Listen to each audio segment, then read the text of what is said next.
क्या आपको कभी ब्लैक स्पॉट्स आंखों के सामने घूमता हुआ नजर आता है? कभी वो धागे की तरह दिखता हो, या फिर वो मकड़े की जाल के जैसा, या फिर एक सिंपल ब्लैक डॉट जैसा? इसको बोलते हैं आई फ्लोटर। हमारे आईबॉल के अंदर में एक जेली होता है जिसको हम बोलते हैं विट्रस। जब हम छोटे होते हैं तो वो जैम की तरह पूरा थिक होता है। जैसे जैसे हम बड़े होते हैं वो पतला होने लग जाता है। उसी विट्रस यानी कि जेली के छोटे छोटे क्लम्प्स बन जाते हैं जो कि हमारे आंख के सामने घूमते हैं। उसको बोलते हैं फ्लोटर्स। अब वो होता है हमारे आई के अंदर। जब भी लाइट हमारे आंख के अंदर एंटर करता है तो ये फ्लोटर्स हमारे रेटिना पे यानी कि हमारे पर्दे पर अपना शैडो बनाते हैं और वही शैडो हमें अपने आंख के सामने घूमता हुआ नजर आता है।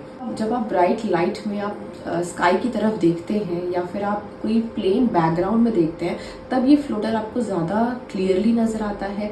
सडनली जब आप आई को मूव करेंगे तो फ्लोटर भी आपके साथ मूव करेगा। अगर आपके डॉक्टर ने आपको फ्लोटर डायग्नोज किया हुआ है तो आपको घबराने की जरूरत नहीं है। ये आपके आंख को नुकसान नहीं पहुंचाएगा।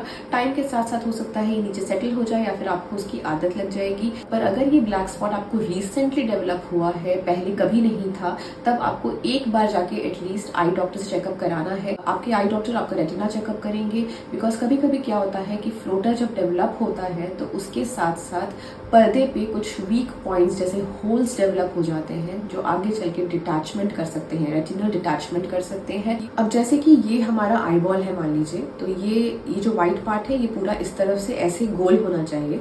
अब इसमें जो अंदर का पार्ट है यहाँ पे होता है विट्रस, जो हम जेली का बात कर रहे थे, और ये जेली और ये हमारा पर्दा होता है। तो ये जो जेली है यहाँ पर ये हमारे पर्दे से अटैच्ड है। तो जो फ्लोटर्स होते हैं यानी कि जेली के जो क्लम्प्स बने हुए हैं, क्योंकि सारा जेली एक साथ आया है तो कभी कभी ये पर्दे को खींचता है, और जब पर्दे को खींचेगा तो पर्दे के ऊपर कुछ वीक पॉइंट्स बन सकते हैं। इसीलिए फ्लोटर्स के केसेस में रेटिना टेस्ट कराना जरूरी होता है। अगर आपको बहुत सारे फ्लोटर्स दिख रहे हैं तो भी आपको रेटिना टेस्ट कराना है। अगर आपका फ्लोटर एक था और सडनली बहुत सारा बढ़ गया है तो आपको इमीडिएटली आपके आई डॉक्टर के पास जाना है। अगर सिंगल फ्लोटर है और रेटिना नॉर्मल है तो आपके डॉक्टर कोई भी इंटरवेंशन नहीं करेंगे, कोई ट्रीटमेंट इसका नहीं होता है। पर अगर बहुत ज्यादा फ्लोटर्स हुआ है, कोई दूसरा कारण है फ्लोटर्स होने का, तब उस कारण को ट्रीट किया जाएगा। अगर रेटिना में कोई वीक पॉइंट आया है तो उसको लेजर किया जाएगा।